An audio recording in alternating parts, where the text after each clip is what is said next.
Voilà, mesdames et messieurs, je vous propose de débuter nos travaux, les agendas étant relativement tendus et serrés. Peut-être deux ou trois éléments techniques, monsieur le commissaire, avant de me tourner vers vous directement. Si ce n'est déjà fait, je vous invite à activer vos tableurs, vos écrans, de manière à pouvoir vous exprimer et par ailleurs que nous puissions enregistrer votre présence.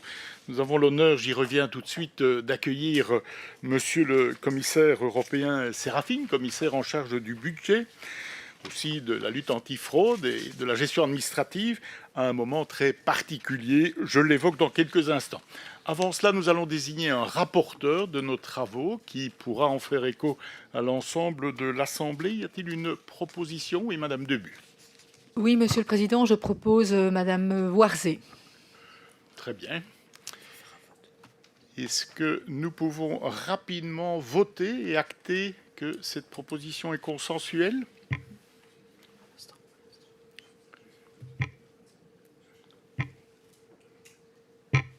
Voilà. Est-ce que nous sommes unanimes? Nous avons un problème, Monsieur le Président, on n'a pas de... J'enregistre que nous sommes unanimes si Oui. si vous le voulez bien. Merci. Je vous propose alors de débuter nos travaux. Monsieur le commissaire européen, Madame la chef d'unité, Monsieur le chef de la représentation de la Commission européenne en Belgique, Monsieur le délégué général de Wallonie et Bruxelles auprès de l'Union européenne, Mesdames et Messieurs les parlementaires, Mesdames et Messieurs les membres de la délégation européenne ou collaborateurs des parlementaires. Je voudrais tout d'abord vous remercier une fois encore d'avoir accepté de rencontrer notre commission en charge des affaires européennes. Je dois dire, Monsieur le commissaire, que il y a longtemps que nous n'avions accueilli un commissaire. Le dernier en date à distance fut le commissaire à l'agriculture Phil Hogan. Et avant cela, nous avions reçu ici même Jean-Claude Juncker, président de la Commission européenne, et dans un contexte un peu tendu de discussion concernant le CETA en 2016, Madame Malmström, commissaire à l'époque en charge du commerce. Mais je voulais saluer l'initiative de votre tour d'Europe et de votre rencontre d'un certain nombre d'interlocuteurs gouvernementaux, parlementaires, associatifs ou bien encore structures actives dans différents secteurs. Un tour d'Europe qui intervient à un moment très particulier. Nous sommes à quelques semaines, je dirais quelques jours à peine, de la présentation des propositions concernant le cadre financier pluriannuel pour l'Union européenne post-2027, c'est-à-dire 2028 jusqu'à 2034. Un moment particulier également puisque nous le faisons dans un contexte géopolitique, dans un contexte économique qui est largement chamboulé, bousculé, avec des priorités nouvelles, la compétitivité bien sûr, l'intégration de priorités de défense, des éléments aussi que la Commission européenne a déjà intégrés dans ses priorités pour la période 24-29, mais à propos desquels il est essentiel que le prochain budget européen puisse effectivement traduire ces priorités pour le futur. Vous avez, à la faveur d'une déclaration le 17 février 2025, lors de votre discours à la semaine parlementaire européenne, indiqué un certain nombre d'éléments de vos lignes de réflexion.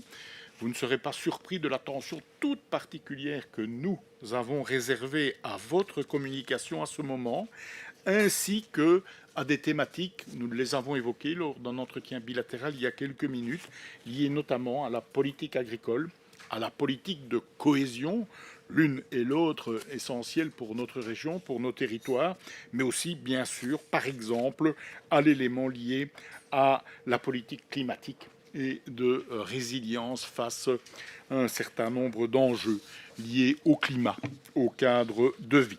Je termine mon propos introductif volontairement bref en indiquant que les éléments de souplesse, de simplification administrative, d'accessibilité aux programmes européens pour les régions et ou les villes et ou les territoires ruraux font aussi partie de nos points d'attention, comme bien évidemment, monsieur le commissaire, le budget global dont vous pourrez disposer pour ce cadre financier pluriannuel dans un dialogue toujours très vif, toujours très nourri avec les États membres, mais dont je ne doute pas que vous sortirez victorieux. Je ne suis pas beaucoup plus long. Je voudrais encore techniquement vous indiquer que, monsieur le commissaire, qui comprend très bien le français, et qui s'exprime aussi en français, mais va s'exprimer plutôt en anglais. Vous disposez des traductions pour celles et ceux qui en auraient l'utilité. Je pense, monsieur le commissaire, vous nous avez annoncé une bonne quinzaine de minutes d'exposé initial, et puis nous aurons l'occasion de nous tourner vers vous, chers parlementaires, pour des questions dont je vous suggère qu'elles soient strictement dédicacées au budget et aux éléments clés du budget, sachant que nos travaux devraient se conclure non pas définitivement, mais en tout cas pour cette séance, vers 15 h, monsieur le commissaire, si je suis bien informé. Je ne suis pas plus long. Mille merci encore d'être là, et c'est avec grand plaisir que je vous cède la parole. Merci. Je vous remercie de votre invitation, de cette possibilité d'avoir des échanges avec vous sur le budget européen. Comme je vous avais dit, je préfère de s'exprimer en anglais, en particulier en ce qui concerne ces sujets assez épineux. So, if you allow me, I would like to start by saying how important it is for me to visit not just the capitals in our member states, but also to have contacts with authorities at the regional level, beneficiaries of the EU budget. May I ask you just a second, please? Oui. Is the translation available? Il n'y a pas de traduction. Petite seconde, on vérifie techniquement. Ah. Quel est... Ok. Est-ce que chacun a trouvé le bon canal? So, le coin gauche de l'écran. Je voyais le doute chez certains parlementaires. Sorry for that. Non, pas de problème. Est-ce que nous sommes bons?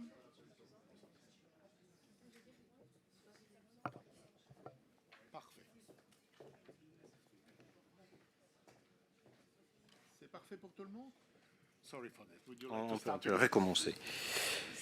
So what I wanted to say is that it is very important, I believe, for the European Commission to be in contact with beneficiaries of the EU budget, those who use the EU budget, while we reflect about how it should look like in the future. And in that context, regional authorities, I believe, play quite a critical role, and that's why Wallonie is not the first region that I visit.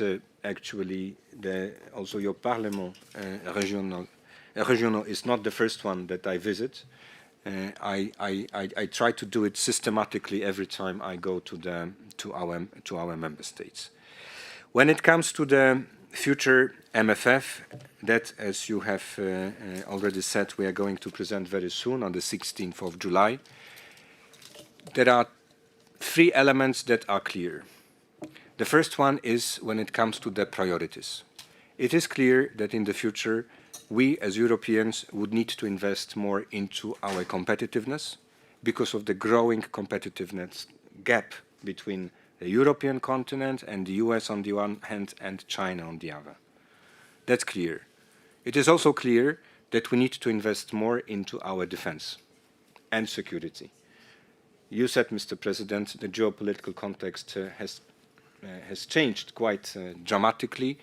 The war on the European continent is one of the elements of that context, one of the most dramatic and critical one, which is also a wake-up call for us here in the European Union to take the issue of security and defense very seriously. That would be on the priority side. On the side of the future, it's clear that we need to have a budget which is more flexible, simplified, but flexible, I would stress in particular, budget that can react into the changing context. When we adopted the current MFF in 2020, who would have thought that we will have a war on the European continent? The negotiations were going on in the context of pandemic at that time. But after that, we have an energy crisis, and we can also see a growing number of climate-related natural catastrophes. And I have to say so, and I say so openly, the EU budget is not equipped today to react on that. So we need to introduce much more flexibility for the future. And the third element that I would like to stress is that when it comes to common agriculture policy, cohesion policy, we hear that there is still a need to continue the support for convergence, for economic convergence. We also hear, and we also know how important the question of food security is for Europeans. So these are clearly also the challenges that we need to take account of. Now, I'm not going to hide the fact that the key problem when it comes to the future budgets will be indeed how to meet all those demands and expectations, while at the same time we are fully aware that this future MFF is being built in the context of fiscal consolidation at the national level. Therefore, that's what I'm also, the message which I am passing to my colleagues in the Commission is that we cannot count on the increase of the generosity of the member states when it comes to the increase of the contribution. That's what I hear in many member states.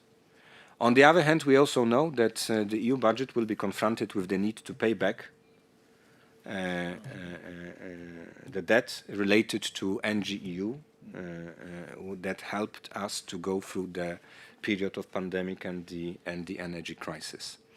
And this NGEU debt, it is around more or less 25 billion euros per year in the EU budget, which is more or less 200 billion euros.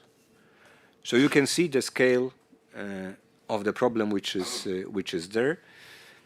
For us, the rational way forward, the way that we want to promote as the European Commission, is to engage member states into serious discussion about other than national contributions way to finance the EU budget. We call it new own resources. That is a never-ending debate that has been there accompanied for many MFFs. Last time in 2020, one such new own resource was agreed. It was about the recycled plastic. But we believe we should, and we will put on the table a number of the new candidates on which we are working right now, offering also a way out from the situation in which we are with the fiscal consolidation at the national level, and on the other hand, repayment of the debt. And finally, a few words about the cohesion policy and on the agriculture policy, as we discussed, as you said, those issues. On the cohesion policy, I think that here I can also quote the President of the European Commission, Madame von der Leyen, that was very clear, and because I know there were concerns, and they are concerns, but she was very clear that when it comes to the future MFF, regions should stay at the very center, and that, of course, the policy has to be modernized. We need to reflect about the number of spending programs in this policy. We need to reflect about concrete objectives that should be financed. We need also to reflect about integrating reforms at the national and the regional level into this policy, the element which we know from NGEU. But what should not be put under question is the fact that the regions, where it is applicable, because it's also true that in Europe not all member states are federal or even decentralized, but regions where it is applicable should continue to play the role which they have today in the cohesion policy, also when it comes to the design of the policy and design of specific programs that they later are going to implement. So this is the message that I would want to pass on the cohesion policy. On the common agriculture policy, the same. It should not be put into question. The common agriculture policy will be there in the next EU budget. Yes, there is a debate, still ongoing debate, on the structure, how to structure the EU budget, how many spending headings it should have. That is linked to a large extent to the question of flexibility, but that is also linked to the question of, in the context of the common agriculture policy, to the question of whether the rural development funds should be programmed closer to Pillar 1 of the common agriculture policy or closer to the regional funds. That is the crux of the matter. So that discussions are ongoing, but at any point, in any case, what I should say is A, common agriculture policy will stay at in the future EU budget, and B, because I've heard that is also a concern, when it comes to direct payments, no matter how we have, what sort of architecture we are going to have, they will be ring-fenced. I mean, the flexibility will not apply to direct payments. We need to have a common framework at the European level. When it comes to the direct payments, it should not be the question of the voluntary choices at the member states level in both directions, to reduce or to increase, because here what is at stake is the question of the level playing field for our farmers. So if you allow me, Mr. President, I will stop here, and I'm really happy to take your questions. Thank you, Commissioner. Je me tourne donc vers vous, de manière à ce que vous puissiez intervenir. Je vous suggère de le faire de façon relativement succincte, de manière à ce que nous puissions avoir peut-être 2 tours de questions-réponses, si ceci vous convient. Peut-être que vous pouvez aussi vous identifier, ainsi que votre famille politique. Parce que si j'ai le plaisir de vous connaître, ce n'est pas le cas de tous nos hôtes de ce jour, bien évidemment. Voilà, la parole est ouverte. Je ne sais pas qui souhaite intervenir. Madame Debu. Merci beaucoup, Monsieur le Président. Donc, bonjour, Monsieur le Commissaire. Ravi de vous accueillir ici au Parlement de Wallonie et que votre tour d'Europe ait fait escale à Namur, cette belle ville qui fait notre fierté en Wallonie. Donc, mon nom est Valérie Debu et je suis chef de groupe du groupe MR, ici, donc Mouvement réformateur, au Parlement. Merci pour votre exposé, pour votre introduction. Alors, vous l'avez dit, dans les priorités, il y a la compétitivité, mais aussi la défense, compte tenu du changement géopolitique. Mais évidemment, ces investissements ne doivent pas se faire sans des investissements aussi pour la réindustrialisation de l'Europe. Il faut que l'Europe puisse poursuivre sur la voie de la prospérité et aussi la voie de l'innovation. Et donc, moi, j'avais quelques questions par rapport au rôle de la BEI en ce qui concerne le financement de projets, d'accords de prêt dans la défense, et quelle sera la part de la défense et de la cybersécurité dans le prochain CFP. Alors, il y a un outil qui a été utilisé pour financer les vaccins et l'armement, qui s'appelle donc l'outil d'achat commun, qui a montré des preuves d'efficacité, de rapidité dans la gestion d'achat. Et donc, j'aurais voulu connaître votre opinion par rapport à cet outil. Est-ce qu'on peut multiplier ce type d'initiative européenne? Je vous confirme, Monsieur le Président du Parlement l'a évoqué, pour la Wallonie, la politique de cohésion et la PAC, c'est une réelle préoccupation. Et dans les premières déclarations au sujet de la recentralisation des fonds, il y a vraiment une attention à évidemment garder la PAC comme un pilier essentiel et financé donc au niveau des 2 piliers. Et donc, je pense que j'ai vu que vous avez rassuré d'autres régions en Europe à ce sujet. Et donc, je constate que vous le faites. Et voilà. Je ne serai pas plus longue, Monsieur le Président, compte tenu de vos impératifs de timing. Merci en tout cas. Merci beaucoup, Madame Debu. Je me tourne vers les collègues qui souhaitent intervenir. Oui, Monsieur Azé.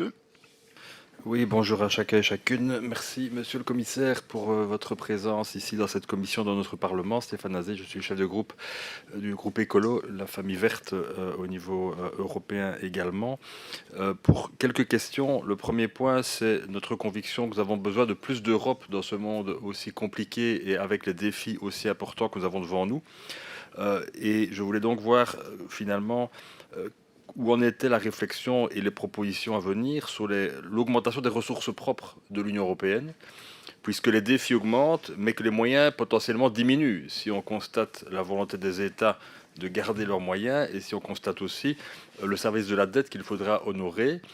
D'où la nécessité, à notre sens, de sortir du cadre avec l'enjeu des ressources propres, que ce soit en matière de fraude fiscale, de transactions financières. On a aussi le débat sur les colis extérieurs qui viennent en Europe tous les jours par millions ou peut-être par milliards. Je ne sais pas à l'échelle européenne jusqu'à quel montant on arrive.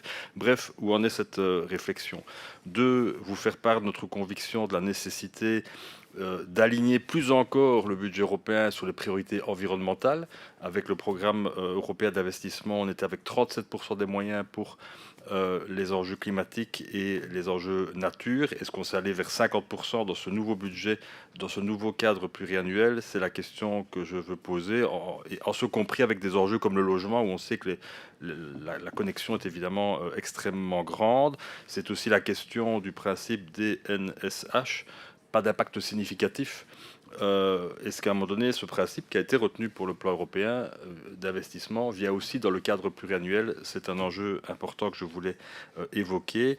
Enfin, troisième question, pour être aussi synthétique que le président l'a demandé, c'est l'enjeu de l'état de droit, parce que nous sommes évidemment préoccupés de l'évolution des démocraties en Europe et de certains régimes qui basculent vers des mise à mal de nos libertés fondamentales et des valeurs de l'Union européenne, qui sont bien sûr dans le traité de l'Union européenne. L'Union et la Commission en premier lieu a des instruments. Nous savons qu'ils sont évidemment sensibles et délicats à mobiliser, mais néanmoins, il y a une nécessité que tel soit bien le cas. Est-ce que le cadre pluriannuel que vous préparez va renforcer les outils de nos institutions européennes et de nos institutions communautaires en particulier pour préserver nos valeurs par rapport à ces régimes dangereux? Je vous remercie. Merci, Monsieur Azé. If you allow me, still a question?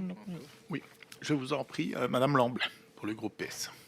Merci Monsieur le Président, merci infiniment pour votre exposé. Alors effectivement, il y a aujourd'hui un consensus sur le fait que le budget de l'Union européenne doit être à la hauteur des défis qui se présentent à nous, qui sont assez importants, et que sans budget ambitieux, il sera simplement impossible d'atteindre les objectifs qu'on s'est fixés. Donc on doit pour ça dépasser la limite actuelle d'1% du RNB de l'Union et trouver un accord sur de nouvelles ressources propres. Alors l'expérience de l'emprunt commun qui a été mis en place avec le Covid, l'expérience post-Covid, elle a finalement ouvert une nouvelle voie. Et pourquoi ne pas pérenniser ce mécanisme et envisager donc un emprunt commun permanent, comme le propose notamment le commissaire Gentiloni. Et surtout ne pas limiter, à notre sens, ce mécanisme et cet outil à la défense. Un emprunt commun pourrait aussi devenir une ressource budgétaire permanente au service de toutes les priorités stratégiques de l'Union. Donc nous pensons en effet que le Covid était une crise, au même titre qu'il y a d'autres crises importantes, et pas uniquement une crise de besoin de défense, mais aussi une crise de la transition climatique et environnementale, absolument indispensable. J'ai d'ailleurs moi-même, et avec mon groupe, le Parti socialiste, déposé une initiative citoyenne européenne pour constituer une nouvelle ressource propre pour financer la transition climatique et sociale, et elle a été acceptée en tout cas par la Commission, mise à signature, ce qui signifie que c'est possible et que nous pouvons probablement constituer de nouvelles ressources propres sur base du mécanisme qui préexistait avec le Covid. Alors, le prochain cadre financier pluriannuel, donc celui de l'après 2027, il doit refléter donc à notre sens toutes ces nouvelles ambitions, recentrées sur les citoyens, essentiellement, parce que si aujourd'hui c'est l'Union qui est confrontée à de nombreux défis, le défi climatique, j'en ai parlé, géopolitique, économique, le plus fondamental, et mes collègues en ont également parlé, le plus existentiel, peut-être, finalement, c'est la montée de l'extrême droite en Europe. Et cette montée de l'extrême droite, elle s'explique essentiellement parce que bon nombre de citoyens aujourd'hui se sentent abandonnés. Ils ont le sentiment que l'Union ne répond plus à leurs préoccupations quotidiennes. Et le budget européen, c'est l'occasion aussi de reconnecter les citoyens à l'Union et donc de faire la différence dans leur vie. Ce budget, il doit aussi leur apporter des réponses concrètes face à la crise du pouvoir d'achat, le manque de logements abordables, les besoins d'emploi, les services de santé accessibles, la justice sociale également, et j'en passe. Alors, c'est évidemment dans cet esprit qu'on pense aussi qu'il est essentiel de renforcer le rôle fondamental de la politique de cohésion, qui est inscrite dans les traités aux articles 174 et 178, parce qu'elle reste la pierre angulaire de l'intégration européenne. Et c'est Enrico Letta qui soulignait dans son rapport bien plus qu'un marché, il soulignait que la politique de cohésion a permis à toutes les régions de bénéficier du marché unique. Et on doit donc maintenir un budget ambitieux pour cette politique dans le CFP post-2027, parce qu'elle doit rester forte, elle doit rester fondée sur le principe de partenariat, elle doit rester adaptée aux besoins spécifiques de chaque région. Et c'est, à notre sens, nous sommes d'accord avec Monsieur Letta, mais le meilleur instrument pour réduire les disparités et favoriser une convergence vers le haut. Alors, un point que je souhaitais souligner et un point de vigilance concerne la nouvelle architecture qui est fondée sur les plans nationaux, qui donc sont inspirés du plan de relance post-Covid, de centraliser davantage le pouvoir au sein de la Commission européenne. C'est éventuellement le risque quand on conditionne les fonds à des réformes imposées. Alors évidemment, il y a des réformes qui sont bénéfiques pour notre démocratie, mais d'autres réformes également, mais ce sont toujours les citoyens qui en payent les frais, finalement. Et donc, ça reste un débat éternel et problématique. Et donc, point d'attention et de vigilance pour voir s'il y a des solutions qui peuvent se dégager pour ceci. J'en viens à mes questions un peu plus concrètes, Monsieur le Président, et après, ma collègue parlera plus de la politique sociale. Mais donc, sur les ressources propres et l'emprunt commun, vous avez évoqué de nouvelles ressources propres. Pourquoi est-ce que la Commission ne pousse pas plus fermement vers la mise en place d'un emprunt commun permanent? Donc voilà, j'en ai parlé dans mon intervention de base. Et puis après, comment aussi garantir que ces ressources nouvelles ne participent pas plus à plus de justice sociale et fiscale pour l'Union européenne. Et puis j'en viens peut-être à une question sur la cohésion, j'en ai également parlé, mais pour renforcer le marché unique, pourquoi la Commission semble-t-elle alors vouloir affaiblir ou fusionner cette politique dans des enveloppes nationales sans garantie de long terme? Et je termine, Monsieur le Président, je m'excuse, sur le climat et la durabilité. Vous évoquez le pacte vert, mais certaines voix appellent à un ralentissement des objectifs climatiques. Est-ce que vous pouvez garantir que le prochain CFP renforcera les financements pour le climat, la biodiversité et la justice environnementale? Je vous remercie. Merci, chers collègues. Sans vouloir brider, évidemment, l'expression ni les enthousiasmes, puis-je inviter à ramasser le propos si possible? Et j'ai la conviction que c'est possible. J'ai Madame Van Wal et puis Madame Thieu. Madame Thieu, alors? Madame Thieu, pour le groupe PS également. Merci, chers collègues, Monsieur le Président, Monsieur le Commissaire. Bonjour et bienvenue dans notre Parlement. Je suis Eliane Thieu, députée du groupe socialiste. Et à la précédente législature, j'ai eu le plaisir de siéger au fédéral et de présider l'Assemblée. À ce titre, j'avais rencontré la présidente Metsola du Parlement européen. Nous avions de belles collaborations entre Bruxelles et Bruxelles, puisque aux yeux de l'Europe, Bruxelles, c'est l'Union européenne, voilà. Mais à ce titre, je voudrais vraiment insister sur le rôle du Parlement. Ma collègue le disait à l'instant, il faut absolument préserver la place du Parlement dans la conception, notamment des dépenses du prochain cadre financier pluriannuel, pour le construire en coopération avec les autorités régionales et locales. Vous faites le tour aujourd'hui et je trouve ça important, avec les partenaires sociaux et bien sûr avec toutes les parties prenantes. De la même manière, le FSE doit rester un instrument autonome, garant de la mise en œuvre du socle européen des droits sociaux, et nous devons cesser de systématiquement réviser cette politique de cohésion en temps de crise. Nous devons garder une politique, une vision à long terme. Pour les urgences, développons plutôt un dispositif spécifique, complémentaire, pour préserver les objectifs stratégiques de cohésion. Là, je pense vraiment que nous devrions pouvoir avancer en ce sens.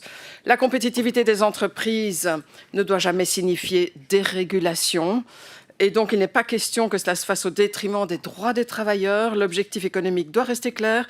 Préserver notre modèle social européen en garantissant une vie digne pour toutes et tous, une justice sociale, un accès universel, bien sûr, aux services publics et à des protections sociales solides. Le prochain cadre devra aussi miser sur le potentiel de chaque État membre en soutenant des investissements publics, en modernisant les secteurs stratégiques et bien sûr en accompagnant, je crois que c'est important, les services publics. Le budget devra intégrer une véritable conditionnalité sociale. La dimension sociale des dépenses de l'Union devra devenir un critère transversal, suivi et mesuré dans toutes les compétences de l'Union.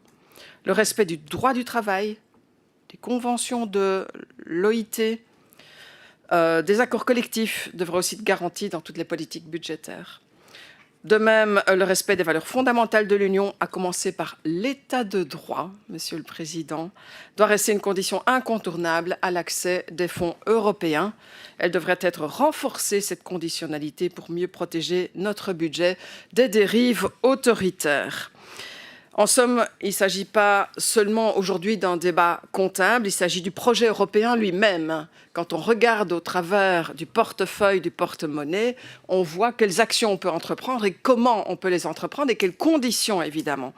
Et donc, c'est un projet lui-même. Le budget de l'Union, ce n'est pas un outil technique, c'est un outil politique pour traduire des ambitions collectives, répondre aussi aux attentes des citoyennes et citoyens, rétrécir le gap entre les citoyens et les politiques et faire vivre concrètement les valeurs qui sont les valeurs de l'Union, de solidarité, justice sociale, démocratie. Alors, j'ai deux questions pour vous. Sur l'ambition budgétaire générale, dans un contexte de crise multiple, vous l'avez rappelé, partagez-vous l'idée que rester en dessous de 1% du revenu national brut de l'Union européenne rendra impossible de répondre aux attentes des citoyens européens et aux priorités stratégiques de l'Union? Et ma deuxième question portera sur les enjeux sociaux et les risques politiques. C'est clair que, à mes yeux en tout cas, le principal danger de l'Union européenne pourrait être la montée des extrémismes, de l'extrême droite en particulier, nourrie par un sentiment d'abandon de certaines régions, et elles sont nombreuses. Le budget de l'Union ne devrait donc-il pas se recentrer prioritairement sur des préoccupations sociales pour que les citoyens se sentent concernés, l'emploi, la santé, le logement, l'égalité, pour renforcer en fait l'adhésion au projet européen? La Commission est-elle prête à intégrer une conditionnalité sociale dans le cadre financier pluriannuel pour s'assurer que les dépenses européennes font bien la promotion des standards sociaux les plus élevés possibles, des salaires décents et le respect des droits fondamentaux? Je vous remercie. Merci beaucoup. Je me tourne vers Madame Van Wal pour le Parti du travail de Belgique. Merci, Monsieur le Président. Bonjour, Monsieur le Commissaire. Je suis Patricia Van Wal, députée fraîchement élue du PTB. Donc, le PTB considère que le cadre financier pluriannuel, qu'on peut aussi appeler plus simplement le budget de l'Union européenne, peut être un levier décisif pour répondre aux urgences sociales, climatiques et démocratiques que connaissent aujourd'hui les travailleuses et les travailleurs de Wallonie, de Belgique et plus largement de toute l'Union européenne. Cependant, avec le PTB, nous sommes très critiques envers le budget actuel européen. Et ce qui se profile pour le prochain budget ne nous rassure pas. La logique reste en effet la même. Austérité pour les services publics, marchandisation et transfert des fonds aux multinationales, avec en plus un virage militariste très inquiétant de notre point de vue. Alors voici mes questions. En plus des contributions des États membres, l'Union européenne dispose de certaines ressources propres. Elles proviennent de plusieurs sources. Je pense notamment à la TVA qui est perçue par les États membres mais dont une partie est reversée au budget européen. Je parle aussi de la taxe plastique ou encore au mécanisme d'ajustement carbone aux frontières. Ces taxes et redevances pèsent sur le budget des ménages. Dès lors, la question se pose d'essayer de trouver des moyens budgétaires sans pénaliser les travailleurs et les travailleuses. Dans cette optique, ça fait déjà beaucoup d'années qu'il y a des discussions sur une taxe sur les transactions financières. J'aimerais savoir où en est ce dossier aujourd'hui. Ensuite, il y a quelques semaines, dans le cadre des discussions concernant le plan Réarmer l'Europe, à 800 milliards d'euros, une des options qui a été envisagée pour amener les États membres à investir massivement dans l'armement est de leur permettre d'utiliser les fonds structurels de cohésion à des fins de défense. On parle d'encourager les États membres à réorienter dès 2026 jusqu'à 90% des fonds de cohésion vers l'industrie de la défense. Ces fonds visent normalement à réduire les disparités économiques entre régions de l'Union européenne et financent des projets variés dans les domaines comme les transports, comme la recherche, comme l'environnement ou l'économie circulaire.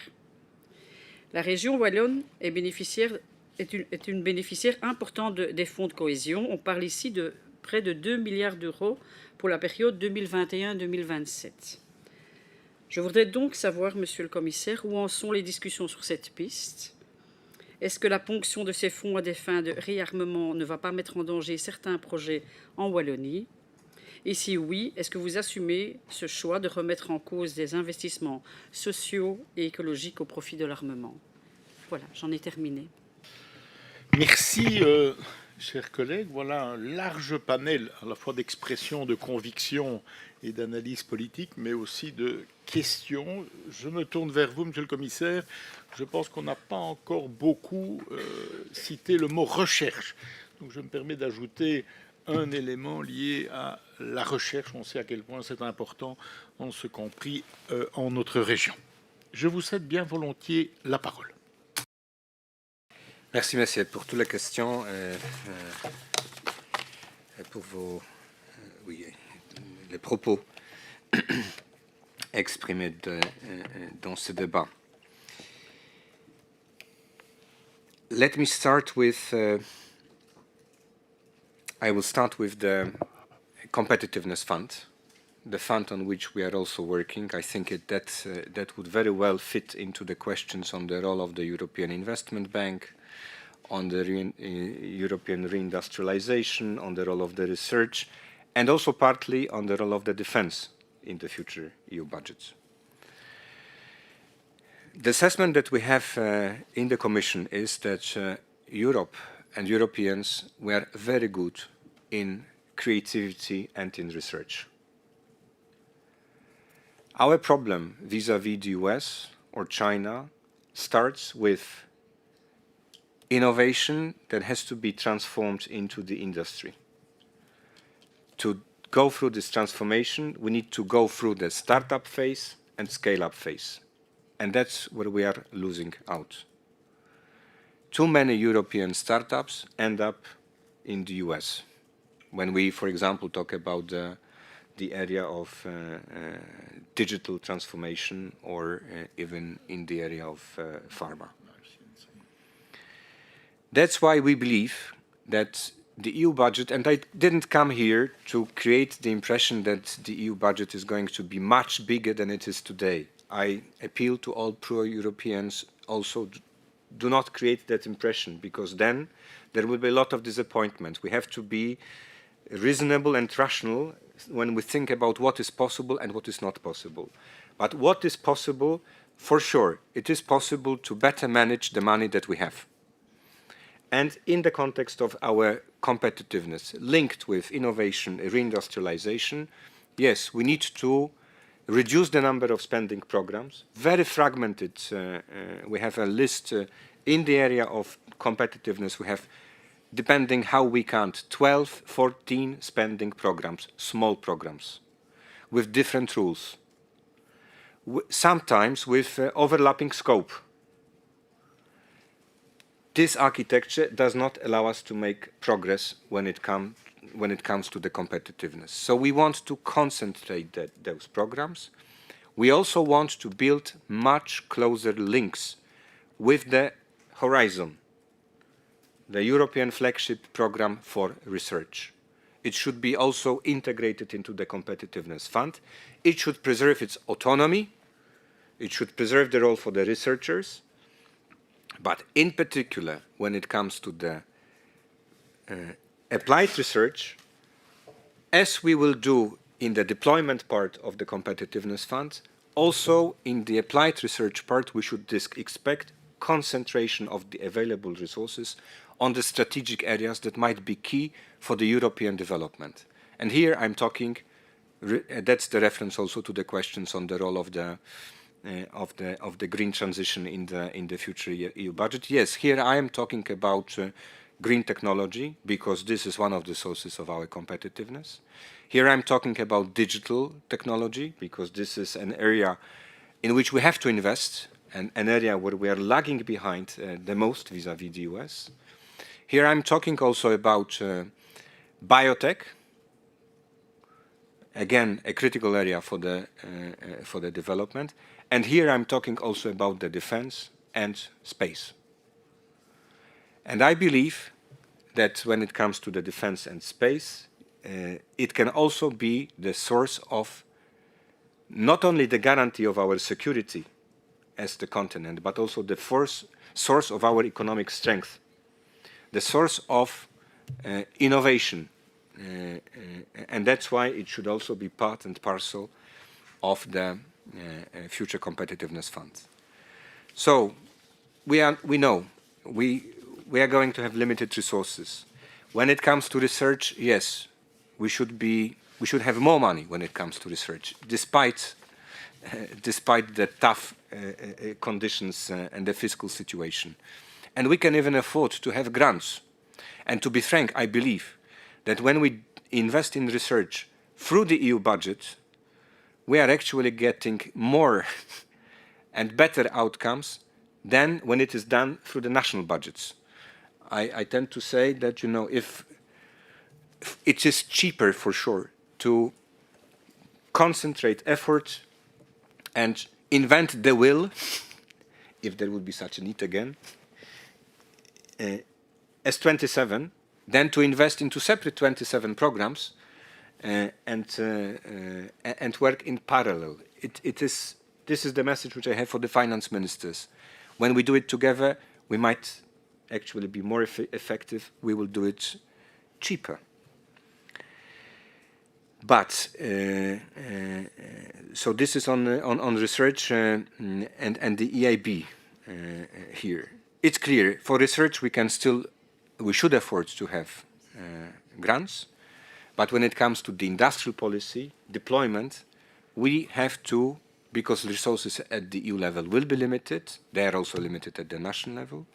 We have to, more than was the case before, use the financial instruments and the EIB and other promotional banks, because we should not forget EIB is the European bank, it's true, but we have also other promotional banks at the national level, sometimes even at the regional level, that are also cooperating with the EU budget. So we should engage them more in offering loans for productive investments. We should use more financial instruments to decrease the risk, so guarantees, to decrease the risk of investments. Innovation goes with risk. That's unfortunately part of this game. You can win, but you can also lose. So that should be also the role of the instruments financed through the EU budget to de-risk investments, to offer opportunities for the startups to scale up. We even think not only about loans and guarantees, but also we also think even about equity, which is used to a limited extent by the European financial instruments. But the equity then is for sure the guarantee that the startup is not going to move elsewhere. The second set of questions were the common purchases on defense. So maybe I will address defense because defense was present in a number of questions. First of all, when it comes to defense, I believe, and I think this is also the position of the Commission, it is not the role of the European Union to replace the military alliances we have on the European continent, NATO. There will be a NATO summit, and they will be discussing soon, in 2 weeks' time, not even maybe 2 weeks, in The Hague, about the future of NATO, also in the context of what further investments are needed into our collective security and defense.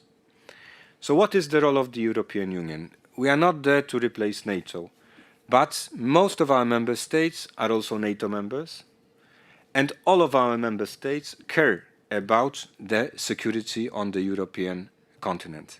I believe that the role of the European Union should be to help as much as we can to accompany member states in this endeavor of investing more into our collective security and defense.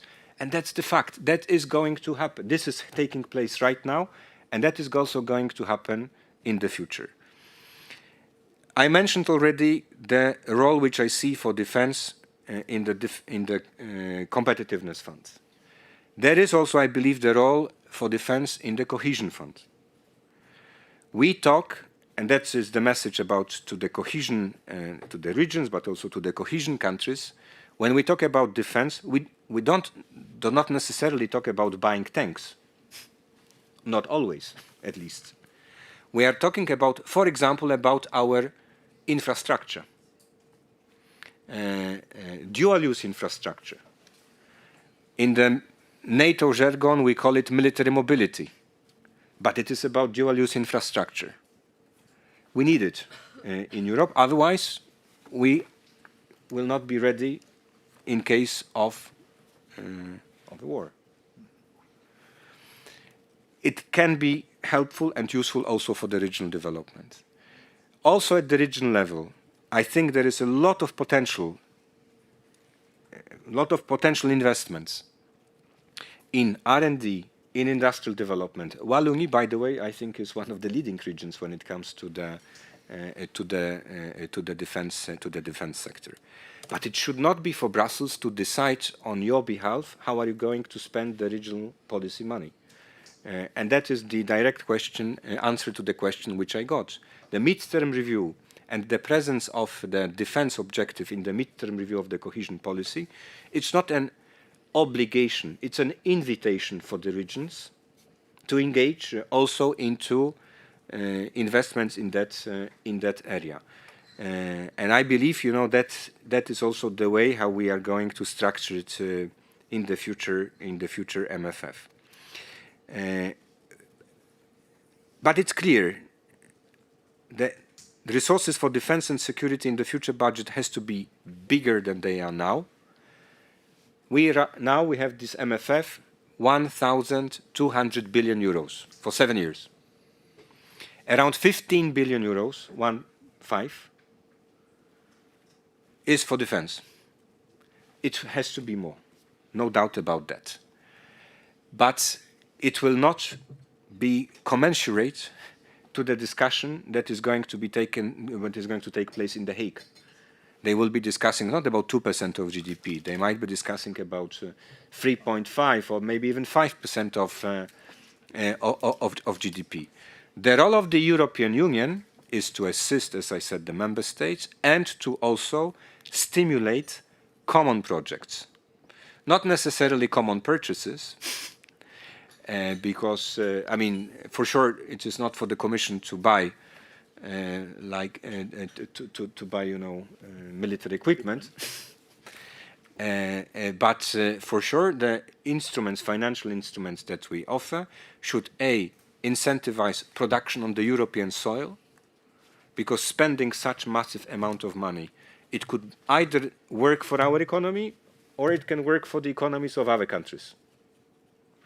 If we increase the defense spending and we build our industrial base and we give job to the people, then that investment serves also our economy.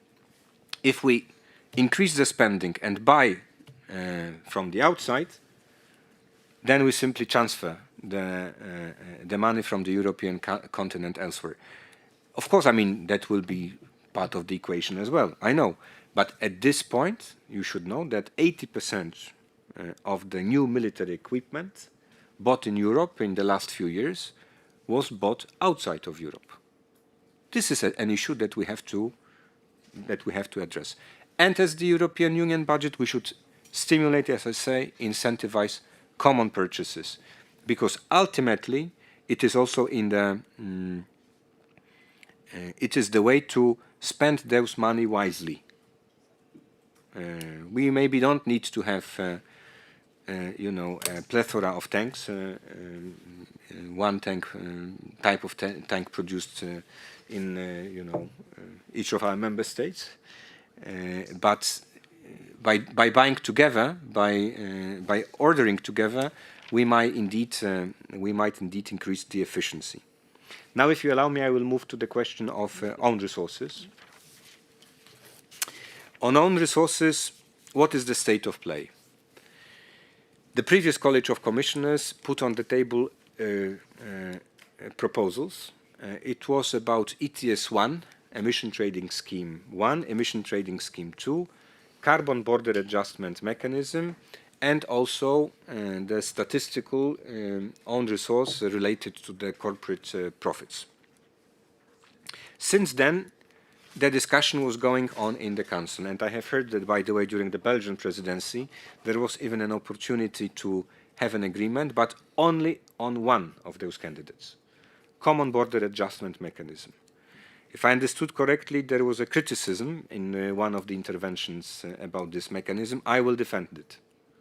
I will defend it because I believe this is the mechanism which not necessarily might be useful from the perspective of the EU budget, but it's not the key reason why I defend it. I defend it because I believe that the carbon border adjustment mechanism brings back level playing field on the internal market. Today we're in the situation that if you produce in Europe, you pay carbon tax. If you don't want to pay carbon tax, simply don't produce in Europe, produce somewhere else.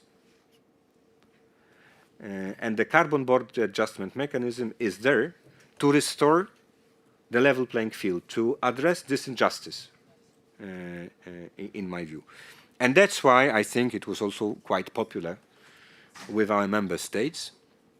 But for the rest, I have to admit, so far there was no agreement. We still do not lose hope, but we cannot rely exclusively on hope. So we are also working on some new proposals. Some of them we can indeed present as the package of the new own resources, but the one to which the reference was made in today's debate, the question of customs code reform, it is already ongoing. And indeed, this is quite an extravagant solution that we have in our law, that not unique, I have to say, because in the US they have the same solution, that if you declare that you bring to the European market a product or a colis, a parcel, and the value of it is less than 150 euros, then you don't need to pay customs. That's what is the case right now.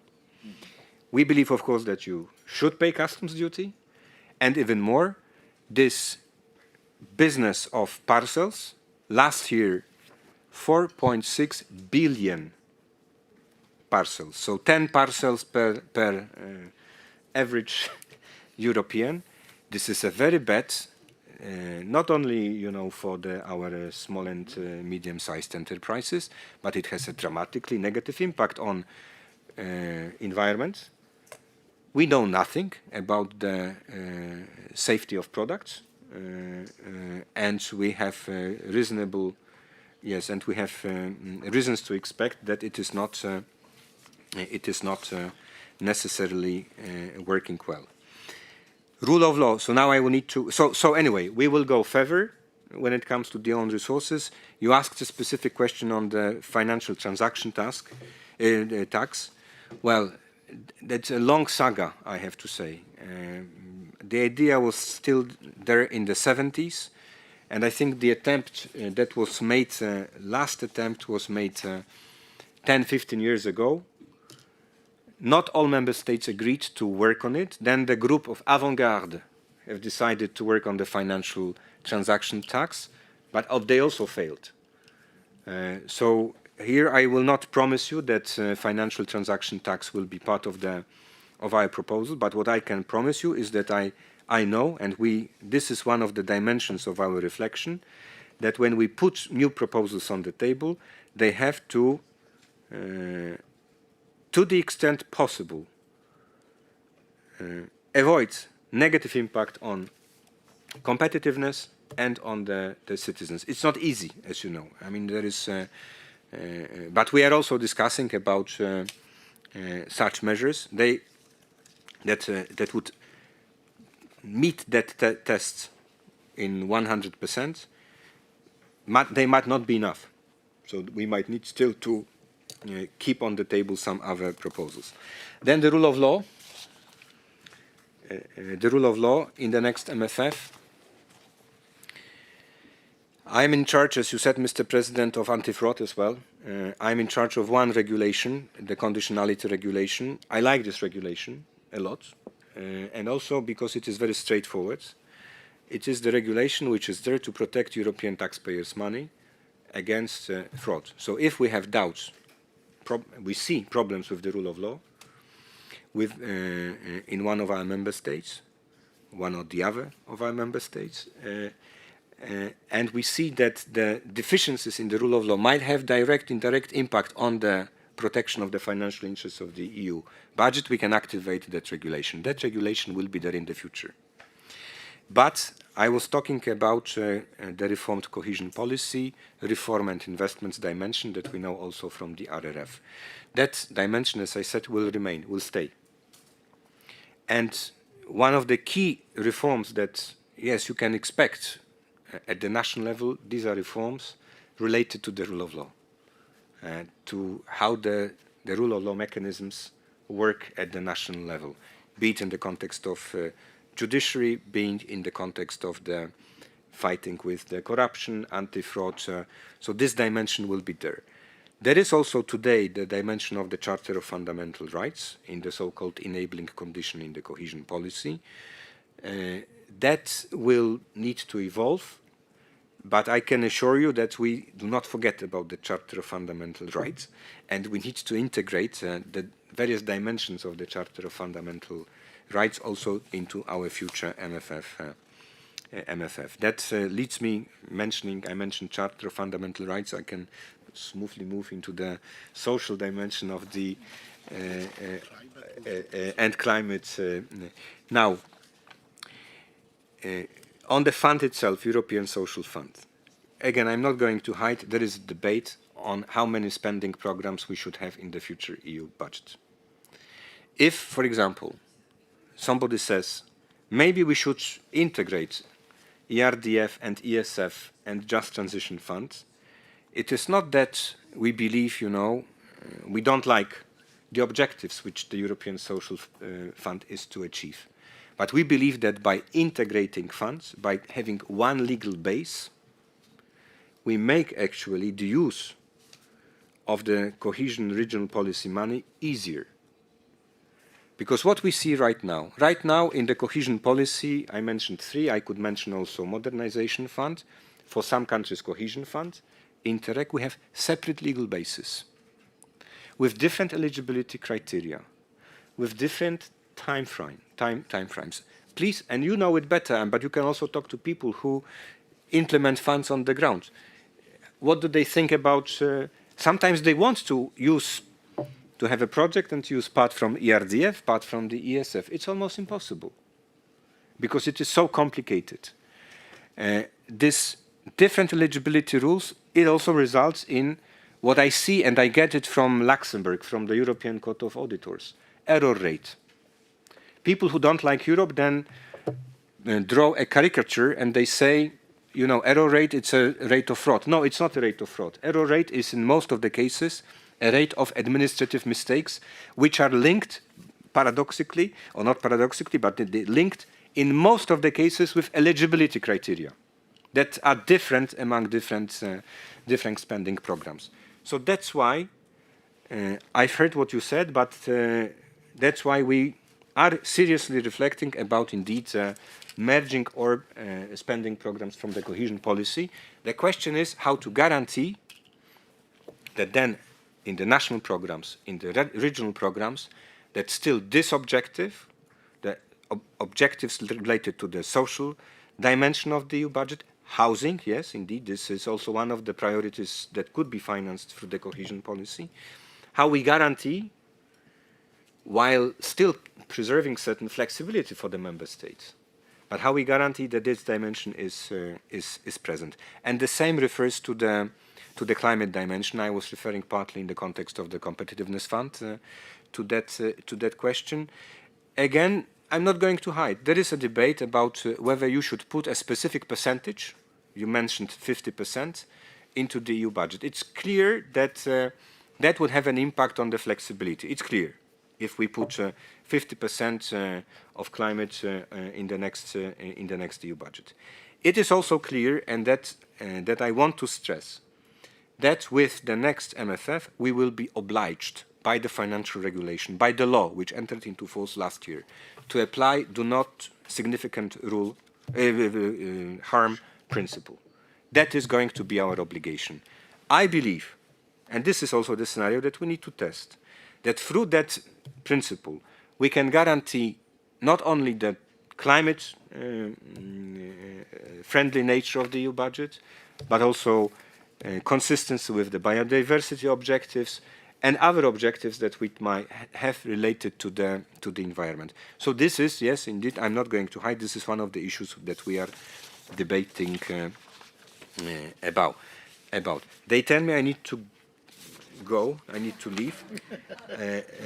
I think I did manage to address, I apologize, not all questions, but I hope at least critical mass of questions was addressed. Thank you. Merci, Monsieur le Commissaire. Effectivement, il y avait beaucoup de questions, donc merci d'avoir même débordé du temps qui était prévu. Merci de votre présence et vraiment tout le support par rapport à ce défi incroyablement complexe d'émettre des propositions et de pouvoir mobiliser les accords nécessaires concernant ce cadre financier pluriannuel en intégrant les dimensions que vous avez citées, en ce compris les dimensions défense, bien sûr transition climatique, compétitivité, par ailleurs soutien à l'agriculture, à la politique de cohésion. On mesure à quel point cet enjeu est incroyablement complexe. Et merci d'avoir nourri, je vais dire, l'ensemble de vos réflexions d'une série de rencontres. C'est vraiment inédit d'avoir un commissaire européen qui, pour préparer, je vais dire, ses propositions en matière budgétaire, je crois que vous avez visité pas moins de 15 pays européens à ce stade. 15 et en rencontrant un grand nombre d'interlocuteurs. Vraiment, merci de l'honneur que vous nous faites.